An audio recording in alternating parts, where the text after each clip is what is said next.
golaha lagu jabay ee wadanka dilay ee baabiyay ee salacale ee halka ka shaqeynaya halka guriga xun ka shaqeynaya waa golahan weyn ee ilaahay ka yaabay ee qabriga ka yaabay ee ubadkooda u tulayn ee ooriyadooda u tulayn ee aan salacale waa golaha weyn in yarba ka nool goluhu ma wada dhimane in ba ka nool maanta si la eegi doonaa dibal wuxuu yeelo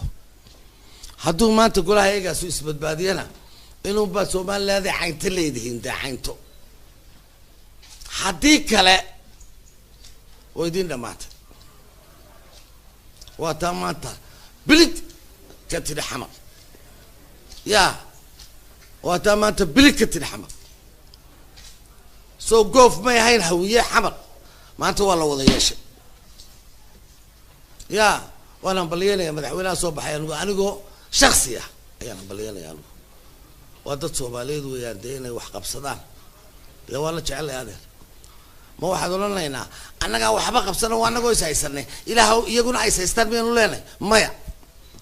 hadaynu dulli noqonay inagu ilaahay dayaga albaabka ha u furo sallallahu alayhi xilbaanadoodii baana deekanay ka farmaajo miyaa la filaayay xildhibaanada waan hambalyeynaya koonfureed ee Soomaaliya waan hambalyeynaya si wacan bay yeeleen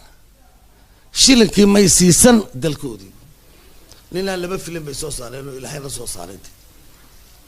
ninkaas waa yaabtay oo waan hambalyeynaya